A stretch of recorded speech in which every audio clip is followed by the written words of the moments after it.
Jim Rohn's advice for young people who want to be rich.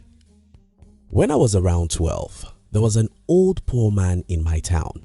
Oftentimes when I was on my way to school or returning in the afternoon, I would see this old, rejected and depressed man coming from or going to the farm. His clothes were always dirty. He walked slowly because he was probably in his late 70s and he rarely smiled. Whenever I saw that man, I would tell myself, I would rather die young than to be old and be like this man. So at the early age, I was lucky enough to know that if I run away from difficult situations when I'm young, I'll do difficult things when I'm old. I will share with you some other details about this story as I try to challenge you with one of the best advice of Jim Rohn, which I believe can make you rich. Now, if you're new here, consider subscribing so you won't miss other interesting videos like this. Here's the thing. Out of many advice given by Jim Rohn in his 79 years lifetime, I think the most important of them is you must suffer one of two things: the pain of discipline or the pain of regret. Don't be mistaken about this. You've got no escape route.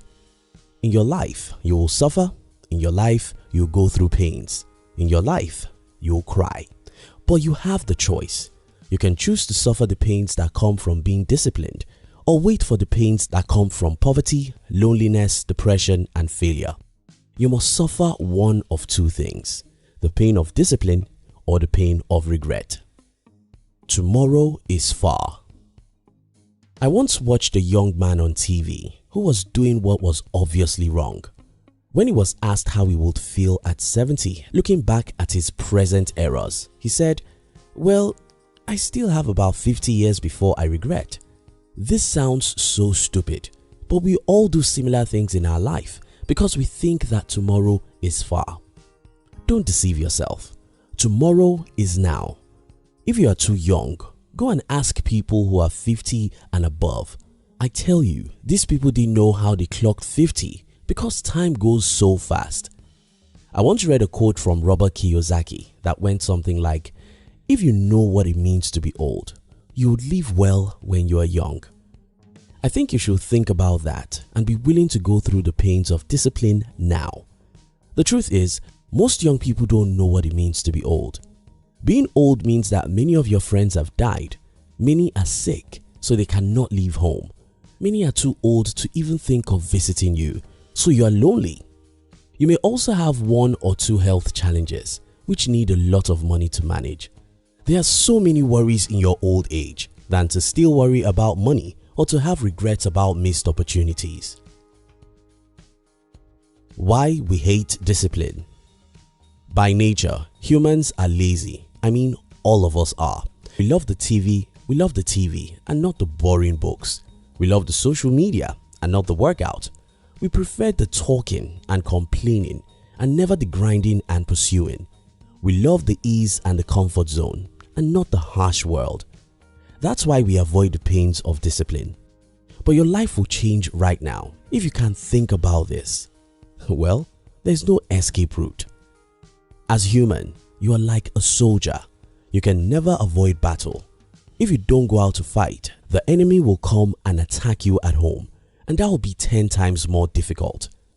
As humans, if you don't get out and be disciplined, if you don't do whatever you ought to do even if it's difficult, if you don't read those books, if you don't practice that music several hours every day, if you don't start that business even when it's tough, if you live like a coward and wish that your life should change by miracle, well, two things will happen. First, someone else will use you to pursue his own dreams, and just when he finishes using you, he will dump you into poverty and frustration.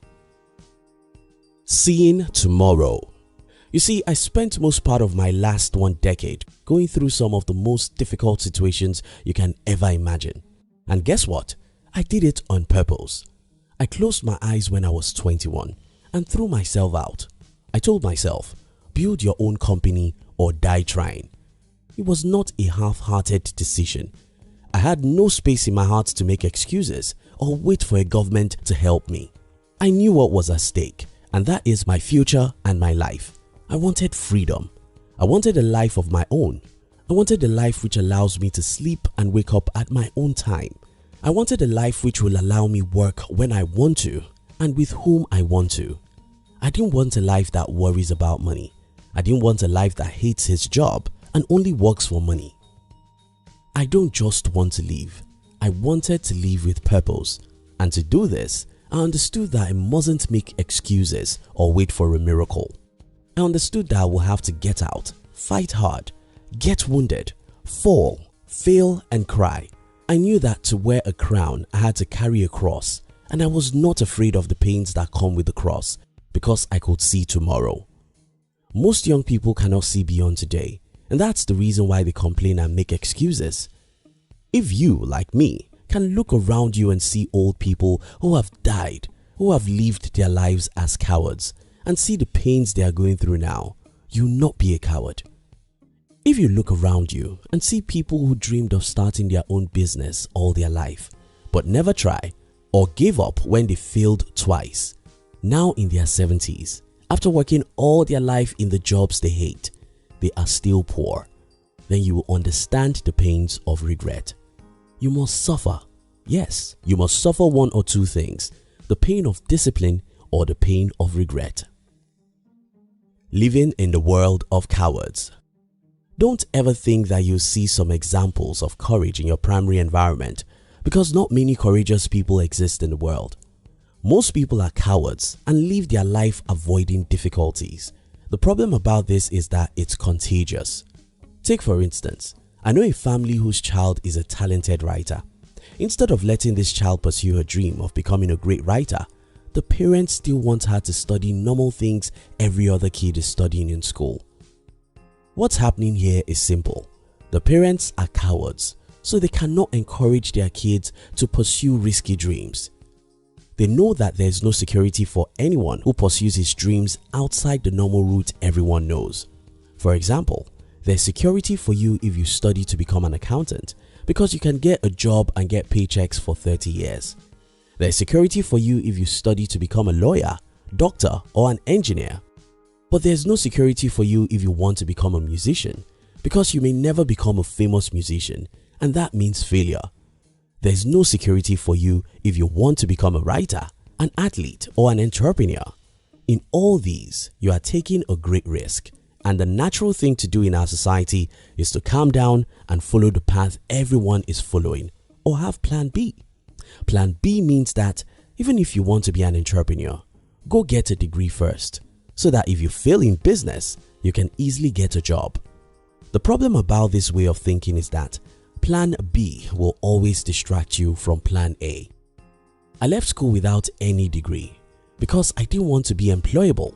I knew if I was employable, I could easily stop pursuing my entrepreneurial dream whenever the road becomes rough.